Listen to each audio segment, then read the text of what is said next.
video ini dimulai, pastikan kamu sudah mengklik tombol like, subscribe, lonceng, dan serta Nabi Muhammad sallallahu alaihi wasallam. Allahumma sholli ala Muhammad wa ala ali Muhammad.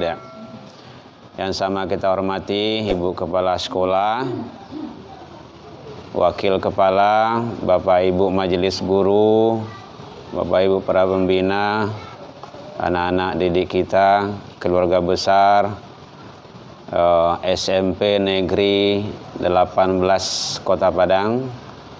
Alhamdulillah, di sini kita dikumpulkan oleh Allah bukanlah sesuatu hal yang sia-sia, bukan tidak disengaja, tetapi sudah disetting oleh Allah. Karena sesuatu itu tidak ada yang kebetulan. Ma khalaqta hadza batila. Kadang kan sering ada yang kebetulan. Sebenarnya hidup itu tidak ada yang kebetulan. Daun yang jatuh pun bukan kebetulan. Ma khalaqta hadza batila. Itu dalilnya. Apapun yang terjadi, kejadian yang sesuatu hal baik diketahui kita ataupun tidak diketahui kita, tidak ada yang batil, tidak ada yang sia-sia.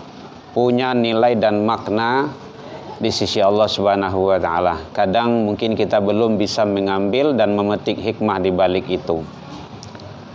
Tadi alhamdulillah Al-Qur'an telah dibacakan oleh Pak Ustadz Idal dan Ibu Kepala kita sudah menyampaikan. Kita menitik saja di sana lagi bahwa kode etik di dalam takziah itu sebenarnya dia kan bahasanya kan takziah itu bukan tausiah, takziah, menghibur, mendatangi. Karena kenapa dihibur? Di saat itu sedang berduka.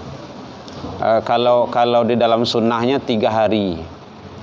Semasa berduka 3 hari itu, keluarga jangankan untuk memikirkan makan, apapun tidak ada yang kepikir kecuali yang almarhum yang telah mendahului atau almarhumah. Bahasa anak sekarang namanya galau apalah itu. Mungkin lebih dari itu. Soal berpisah tidak akan bertemu. Wallahu alam kalau Allah izinkan nanti. Kalau sama-sama kita punya amal kebaikan. Maka di saat itu dalam keadaan duka yang begitu dalam. Maka kata Rasul, tak kala saudaramu sedang berduka, antarkan makanan ke rumahnya 3 hari. Jadi 3 hari itu mengantarkan makanan ke rumah tetangga yang berduka itu sunnah hukumnya. Bu, boleh terang Bu? Ya. Nggak usah diambil, nggak usah. Nah. Jadi kalau ada tetangga kita yang berduka, wafat, meninggal gitu kan, maka dalam rentang waktu 3 hari itu sunnah kita mengantarkan makanan ke sana. Karena beliau nggak kepikir untuk makan, nggak kepikir untuk memasak, dan nggak ada kepikiran untuk yang lain. Maka sunnah diantarkan makanan, yang makanan jadi. Nggak usah yang mentah. Pokoknya masalah beliau kan repot pula gitu. Yang jadi aja. Mungkin sambal yang jadi, nasi yang jadi gitu kan. Nah, kemudian itu sunnahnya. Agar kita tidak salah pula. Rentangnya 3 hari. Setelah 3 hari itu, maka dia mencoba nanti untuk menyesuaikan. Karena kata Rasul, berduka itu tidak boleh berlarut-larut.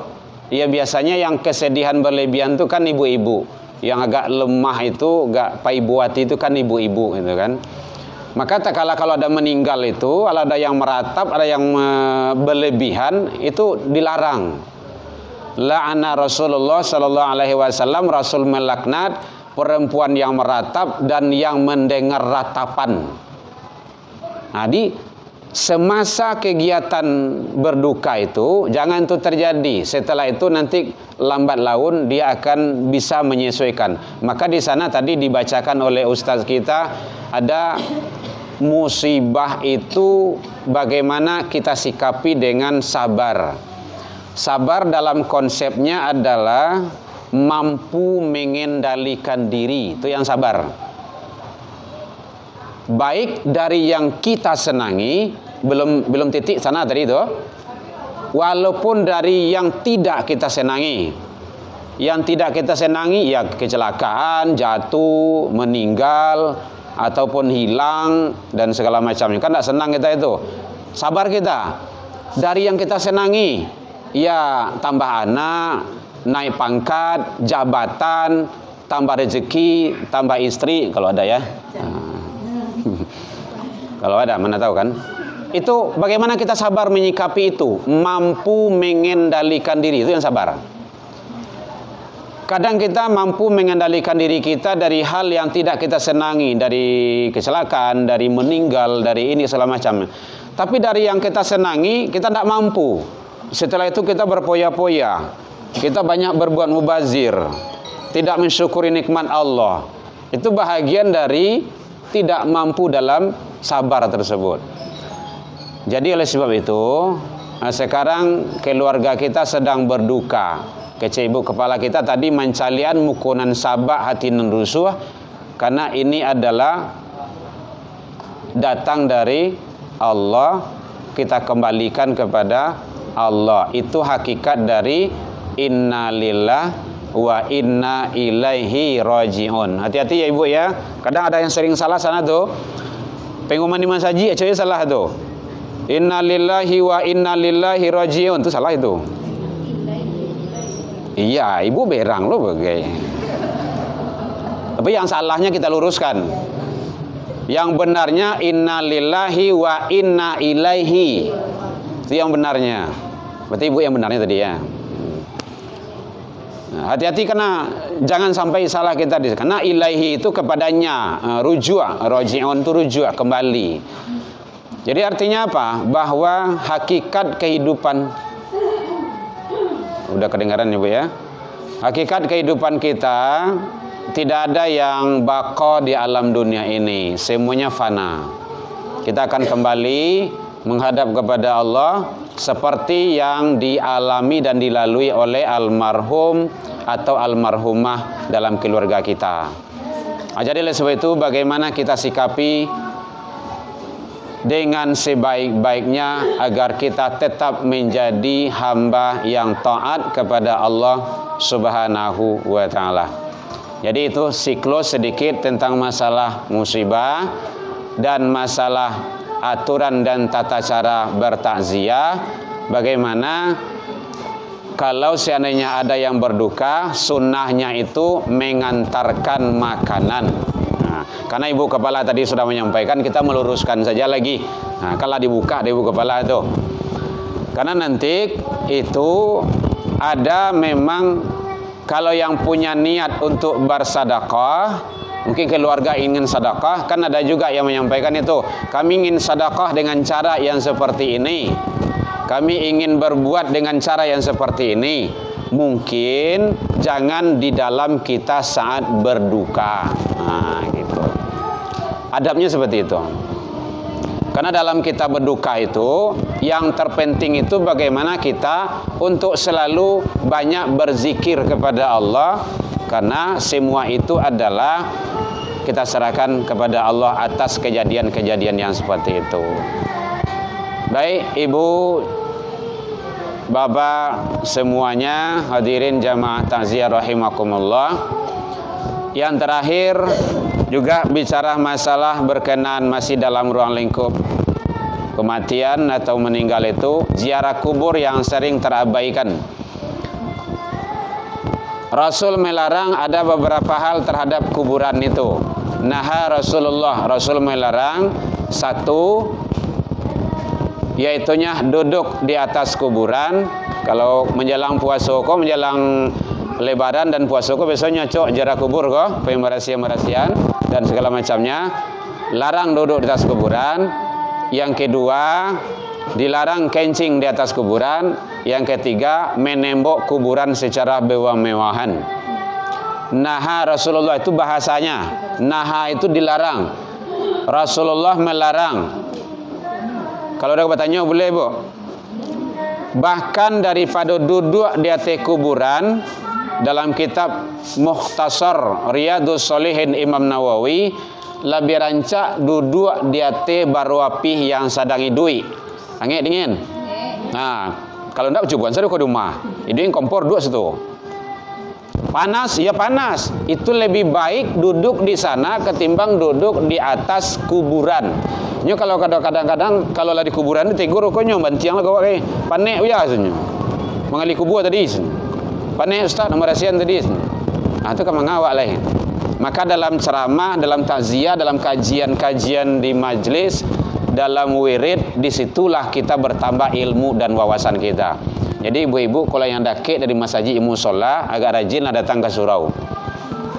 Pai wirid. Kami di handphone bisa aja nya Ustaz, kan? Di YouTube banyak ustaz-ustaz yang gagah-gagah, yang bagus-bagus tuh. Bu, Bapak, ndak sama. Ilmu memang mungkin. Tetapi kaifiat, fadilah, keutamaan ndak dapat di sana itu. Contoh, man salaka tariqan yaltamisu fihi ilman, siapa yang menempuh suatu jalan menuju majelis ilmu, itu jalan menuju surga sudah dibentangkan Allah. Sahalallahu lahu tariqan ilal jannah. Banyak kebaikan-kebaikan yang lain. Orang yang berada di majelis ilmu dia tenang. Orang yang berada di majelis ilmu diberikan ketentraman. Dia mendapat naungan para malaikat rahmat dan banyak kebaikan-kebaikan yang lain. Jadi jangan malas kita datang ke majelis ilmu itu. Kalau ada wirid di masjid, di musola, pengajian-pengajian, datangi sesibuk apapun kita. Panek-panek awak ndak ada. Pai panek-panek si situ tiba situ munjul lah. Manyanda jadi hijau, ndak ada. Mengantuk-ngantuk ya ndak apa itu namanya mengantuk tu balolah. Nampak awak sudah hadir di dalam naungan rahmat Allah Subhanahu wa taala. Jadi duduk di atas kuburan tidak boleh, kencing di atas kuburan tidak boleh, kemudian menembok kuburan secara bermewah-mewahan itu tidak boleh. Rasul melarang. Jadi baju ada yang orang membuat kuburan yang mewah-mewah itu, kan orang yang buat. Jalan-jalan Rasul sudah melarang, berarti dia melanggar larangan Rasul Sallallahu Alaihi Wasallam. Mungkin bagi bapak ibu yang sudah haji dan umrah, tengoklah di Baki itu, lihat kuburan yang mewah itu. Tak ada, onggokkan tanah saja yang ada di sana itu. Tanah ungguk-ungguk saja. Tidak ada, karena memang tidak boleh mengikuti sunnah Rasul. Baik, mungkin itu saja. Anu kabar tanya ibu boleh 1 menit. Jangan payah nak, bu. Ya bu.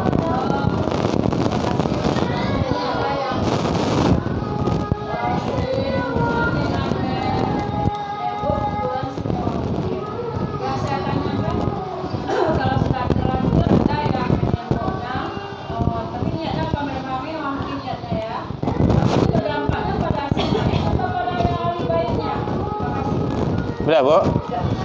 1, dampaknya itu piti keluar mubazir di situ terletak tuh. Ya, karena Nabi apa begitu saja gitu kan. Mubazir dalam Islam kan tidak boleh. Innal mubadziri kana ikhwana syaitan. Tidak boleh. Yang kedua, kuburan sampi. Nah, aturan bisa dibuat kuburan yang lain di sana tidak bisa gitu kan. Kalau di Baki itu tidak ada, sama semuanya. Yang ketiga, yang ada juga pingin membuat itu sekadar untuk tanda atau tandai gitu kan, supaya bisa berziarah terus. Nah itu ya kalau apa mungkin bisa ditoleransi lah gitu kan. Mungkin ada kuburan kaum, kuburan apa gitu kan. Tetapi yang menembok yang berlebih-lebihan itu kadang-kadang itu menjadi begitu apanya lah gitu kan. Kalau ayah hamba itu sederhana saja, biasa saja. Dan baru beberapa ini. Beliau wafat dulu 90. Baru beberapa ini di sedikit saja temboknya gitu. Supaya mana soal lepas hilang dulu gitu. Ya, misal saja. Itu tujuannya supaya tak kala kita ziarah, kita melihat ke sana, kita tahu ini tempat ayah kita, kuburan beliau, ini ibu kita. Tapi kalau ndak di masalah. Karena ndak ada itu menjadi kewajiban untuk membangun kuburan di sana. Nanti supaya tidak hilang pula kontak silaturahmi kita. Hakikatnya kan anak yang soleh itu kan mendoakan orang tua. Ndak harus di kuburan mendoakan orang tua kan boleh juga gitu kan. Bagaimana kalau beliau meninggal di mana-mana? Bagaimana kalau Allah takdirkan beliau meninggal di rantau orang atau dengan pesawat yang tenggelam kemana-mana? Kan tidak tahu kita itu. Maka hakikat anak soleh itu tetap berbakti dengan mendoakan orang tua kita. Jadi di sana adalah tempat sementara. Tempat sementara kuburan itu. Jadi itu tidak jadi masalah, Ibu. Yang lain silakan. Iya, Bu. Oh, dampak ke kita.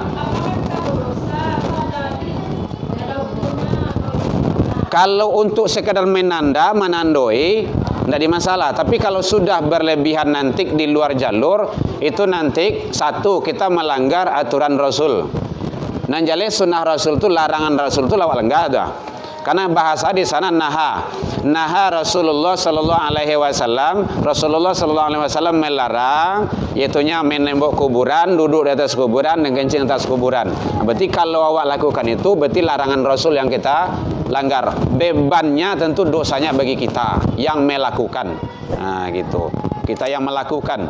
Bagi yang lain-lain, anak cucu yang sebelum tentu tidak, gitu kan. Yang lakukan. Iya, Bu.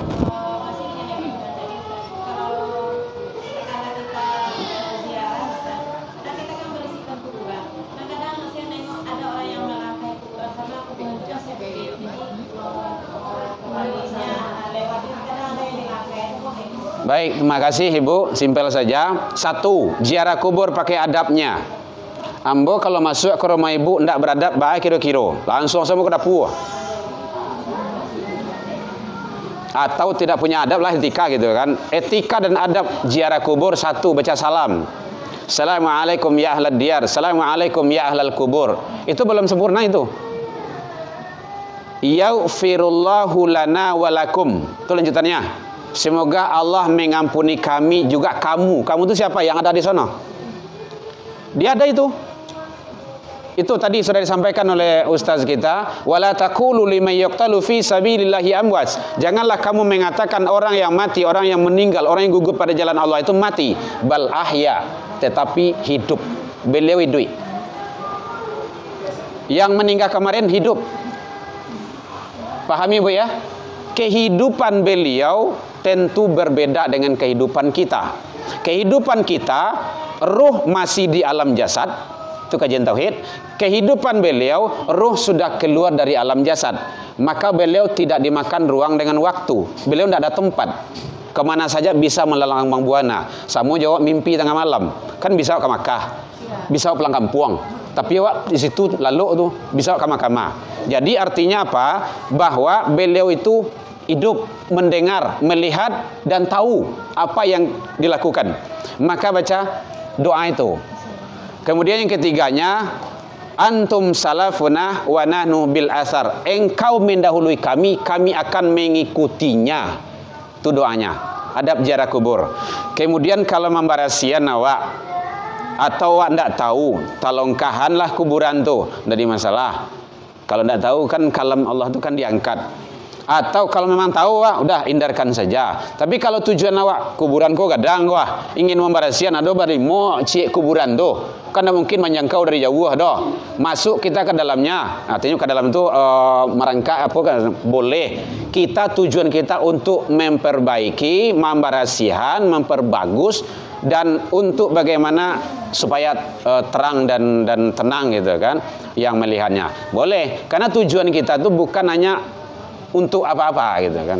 Tapi kalau untuk mengalai-ngalai, patiak rokok sebatang ataupun beko mengopi sekarek di situ, main WE dan pecebuk TikTok lo di situ, baru masalah gitu kan. Bu ya.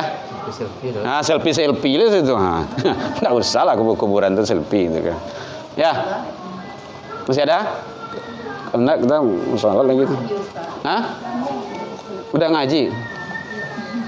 Jadi itu diantara Bapak Ibu ziarah kubur kita dan bagaimana kita tetap mengikuti sunnah Rasul Sallallahu Alaihi Wasallam. Yang terpenting bagi kita adalah mendoakan kedua orang tua kita, baik yang masih hidup ataupun yang sudah mendahului. Kalau yang masih hidup itu masih terbuka lebar pintu surga, bisa kita berjamah tangan dengan beliau, bisa kita bersalaman dengan beliau, berbakti kepada beliau. Kalau orang tua kita yang sudah dahulu menghadap kepada Allah, itu mendoakan sekalian, dan lakukan kebaikan yang biasa beliau lakukan dulu semasa hidup. Beliau dulu sanang puasa Senin Khamis, lanjuan dia anak. Suami awak dulu sanang pai solat ke rumah saji, lakukan di istri.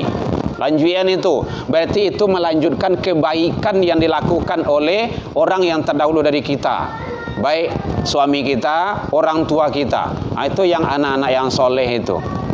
Nah, jadi oleh sebab itu mudah-mudahan Allah memberikan yang terbaik. Kemudian tadi Ibu Kepala menyampaikan yang beliau naman diang nangko nan punyoh datang menyepui, nan mananam datang memubui, kita sarahkan kepada Allah. Karena semua itu adalah sudah menjadi sunatullah. Kita tinggal menjalankannya lagi dan menerima apa yang diberikan oleh Allah Subhanahu wa taala. Jadi sabar tadi Ibu Bapak, mampu mengendalikan diri dari yang kita senangi dan yang tidak kita senangi. Kemudian yang terakhir juga, kalau tidak sabar, Allah tidak senang dan tidak suka kepada kita. Hadis qudsi, malam tardo biqadai walam yasbir ala balai walam yashkur ala ni'mai falyakhruj min tahtis sama wati wal ard.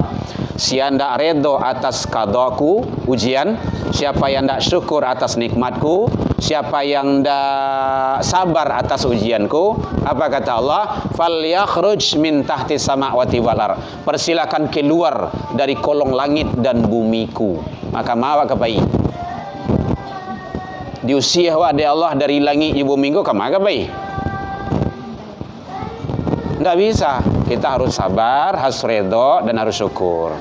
Itu langkah kita. Baik, mudah-mudahan kita menjadi hamba yang bersyukur selalu. Dan sebentar lagi insya Allah Ramadan akan datang. Saya atas nama pribadi dan keluarga Erman Tanjuang, dan ini Guru Amboh, beliau Rumah Tafiz, beliau Qori, dan beliau hebat dalam kegiatan-kegiatan keagamaan. Mari kita istiqomah selalu menjalankan ibadah nanti di bulan Ramadan. Semoga Allah memberikan yang terbaik kepada kita dan keluarga kita dalam rangka meraih ridha Allah Subhanahu wa taala. Lain dimaafkan Bapak Ibu hadirin. Alhamdulillah, jauh dari itu kita juga sudah saling memaafkan. Ila liqa fastabiqul khairat wabillahi taufiq wal hidayah. Assalamualaikum warahmatullahi wabarakatuh. Bisa menjamin dirinya selama di saat ajal memanggilnya. Seperti